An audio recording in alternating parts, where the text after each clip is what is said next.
Speaker of the Abia State House of Assembly, Emmanuel Emereuwa, has sworn in Uzodike of the People's Democratic Party as the member representing the Aba North constituency in the Abia State House of Assembly. Uzodike, who contested the 2023 House of Assembly election on the platform of the PDP, was declared the winner by the Court of Appeal in Lagos after the appellate court sacked Destiny Akara Nwangu of the Labour Party. But the Assembly did not swear in the PDP lawmaker even after he received the certified true copy of the appeal court judgment, and despite receiving a certificate of return from the Independent National Electoral Commission. The delay in the swearing-in of Uzodike was attributed to an alleged court injunction, thereby dragging the Abia North legislators' wait to 9 months. Also, the appeal court ruling, which sacked the former Labour Party lawmaker Destiny Nwangu, was rejected by the Labour Party members in Abia State, who protested in the streets of Umuahia. But on Tuesday, Uzodike was finally sworn in by the Speaker to the jubilation of PDP members in Abia North and other parts of the state. It will be recalled that Uzodike, while speaking to journalists in Umuahia in April, dismissed the rumors that he was being coerced to join the Labour Party as a condition to be sworn in as a legislator. Joining me on Open Conversation is Barrister Haya King. Barrister Haya King is a legal practitioner and human rights advocate. Welcome, Barrister Haya King. It's a pleasure to have you on Open Conversation. It's a pleasure being here. Thank you so much. Thank you very much. Thank you. Barrister Haya King, what is your take on this story? Uzodike and Abia State House of Assembly. It's been a long battle. It's simple. Like I have always said, Nigerian politicians, they hardly do what is right. They hardly do what is constitutional. They hardly do what is legal. They only do what is political. And what is political is usually unconstitutional, is usually illegal, is usually immoral, is usually against the law. So generally speaking, they don't do what is legal. They don't do what is right. They only do what is constitutional, what is political. Well, otherwise, I don't see any reason why he should be delayed for an upward of 9 months before he was sworn in, because he won the election and by the court. The court have said so. And as a legal practitioner, I will not say that I will not want to criticize the court judgment, especially when you have gotten to the appellate level, the last lap. When you get to the last lap, it's only God you can pray to. But if you are still at the high court level, I can criticize. I can say, okay, let's wait for the appeal until you exhaust your appeal. Once the appeal is done, I rest my case. So having exhausted that appeal, it was unnecessary to wait for 9 months. But like I said, they do what is political. You had the other part you read. I said that they were coercing him to join the Labour Party. I won't be surprised if that happens after now. All right. Well, so you're expecting that there may be a defection? Oh, yeah, but of course, if it was me, I would defect to Labour Party, because Labour Party is majority in the state. You want me to suffer? That's the truth about it. Okay. I mean, whichever party I am, I'm serving my people. You just said by Zayaking that whatever is political is immoral, it is wrong, it's unjustifiable. And now you're also saying, now. Okay, now as a politician, I said if I am in that house, I will. You also do what is immoral. I will. That is what they are doing. Because if that man does not defect to Labour Party, I can bet you that he will not get his payment, he will not get he will not get anything. They will choke him until he will join. That's what all of them does. APC does it, PDP does it. So what is it? I said, so if I am there, I am here now. That's why I'm talking the way I'm talking. If I am there, I won't talk this way. Until something happens. Until I had my colleague here when I came in talking about the constitution, the rogue constitution. Until a lot of things are changed in the constitution. There won't be headway for Nigeria. Right. There is no Nigeria, as far as I'm concerned. There is no. I think it wasn't Nnamdi Kanu that described it as a zoo. I described it as a jungle. Zoo is even better, because in the zoo, all the animals are kept in their enclave and they are guided. There are rules. But in the jungle, there is no rule. Nigeria, is there any rule? There is no rule. The people in the government today, were they not villains yesterday? Were they not people that were accused of corruption, that was arrested, that was to be prosecuted, that was to be sent to jail? Today, they are the one holding all the key positions in Nigeria. So that's the country we are talking about. So Nigeria is a jungle, not even a zoo. It is a jungle where the antelope can be passing. The lion don't look at it. Hey, come here.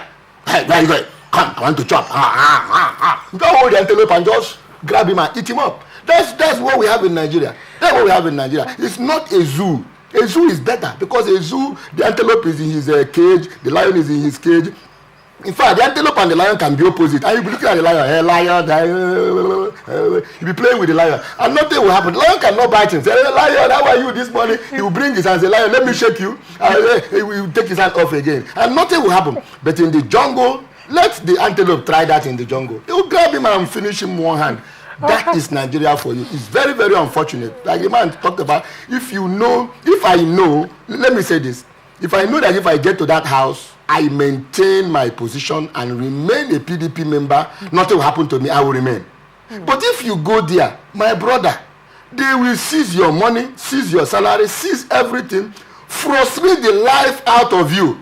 And by the time you are facing the is that what you want? If you now have a BP, you die. Is that what you want to die? No, you join the party in the place and go on with Nigeria. That's Nigeria for you. But if you know the constitution is amended and the man knows nothing will happen, I will remain a PDP member in the house where they have a Labour people and nothing will happen. And he will remain there. And I will stay. I will do that. But if I know that my life is threatened, who is a brave soldier? He's the one that fights and runs away. You fight another day. So if you join them, then you'll be able to be safe. But again, let me say this, because people knows me before now.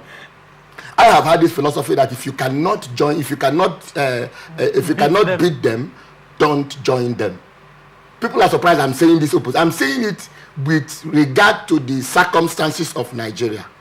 If you cannot beat them, don't join. That's why people like us are staying out. I am not there. Because you know that if I get there, I will join it. If I go there, win an election, get to that house, and the majority in that house is the opposition party, I will join. So that is why if you cannot beat them, just remain in order not to taint your integrity. Exactly. But if I get there, I will do that same thing. To be frank to you, I will do it. All right. Very frank statement out there by Barrister. But then, Ndamzi, what do you have to say to that? Barrister, by the way, said that if he gets there, if he was in the position of Uzodike, probably he will join the Labour Party in order to, easily blend in. But then, what you have always upheld integrity, and you have stood your ground critiquing the polity. Will you still, toe the same path with Barrister Hayaking? No, with due respect to my learned senior here, I will not toe that path. The reason I won't do that is because the action of the Abia State House of Assembly, in my opinion, is a legislative rascality and a pure disrespect and disregard to the rule of law. Because I wonder how a court at that appellate level have given a judgment and you refuse to swear in the man for a number of months. That is an aberration. It's a total disregard and disrespect even to the constituents of that particular I was actually coming to the constituents because I wanted to ask, it's a total disregard. Can the constituents do something? Because you recall in Edo State, something similar happened. And for the where some House of Assembly members were to be sworn in by, let's say, 9 a.m. or 10 a.m.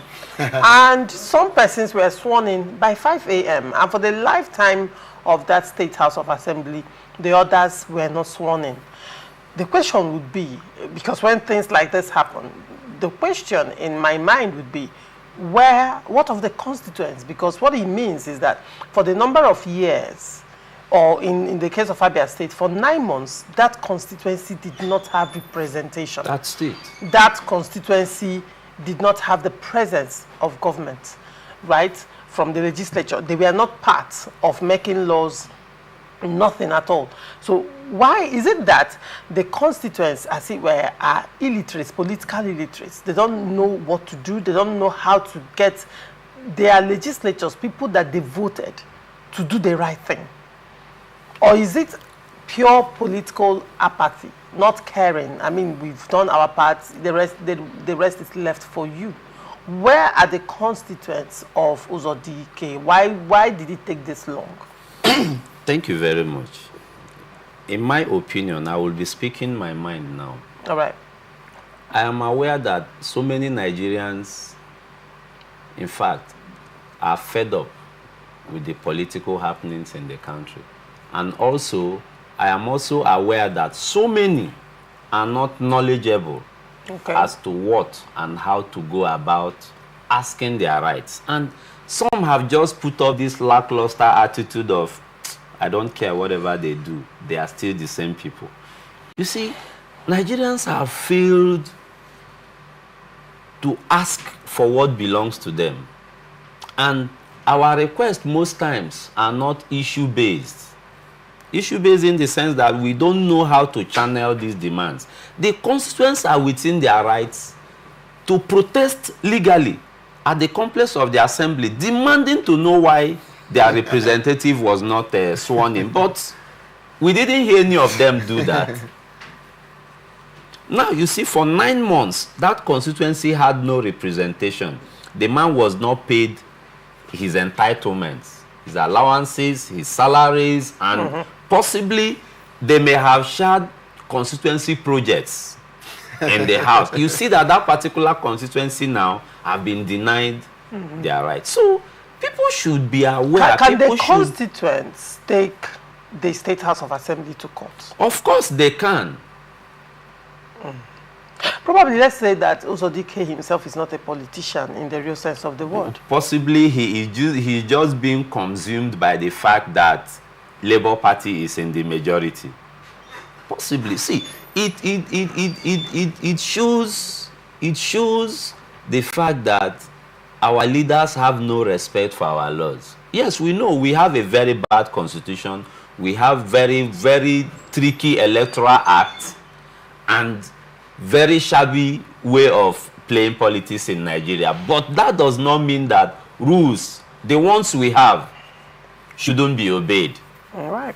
Just like Barrister Haya King stated here that, you know, the house is you know, a Labour Party is in majority in the house. That if the man doesn't comply with the campaign to their party, he will be frustrated. Yes, but if he stands his ground, he cannot be frustrated because he is legally elected. We should learn how to ask for our rights. All right. Barrister Haya King, you've been laughing. What is so funny about this? It's so funny because my learned friend is talking like a realist. Really, what should be. But unfortunately, we are not in a place where what should be holds sway. We are in a place where what should not be is what is always is. So that is the country we find ourselves. I told you it's a jungle. In jungle, there is no rule in the jungle. It's so unfortunate. Of course, I was wondering what would the constituents do? Now, if the constituent had gone to court, it would take another 4 years. The man said, no, will finish, this administration will end before it will end. Oh, but of course, that's the truth about it. Yes, I'm a lawyer. You are surprised I'm saying that. But that is what it is.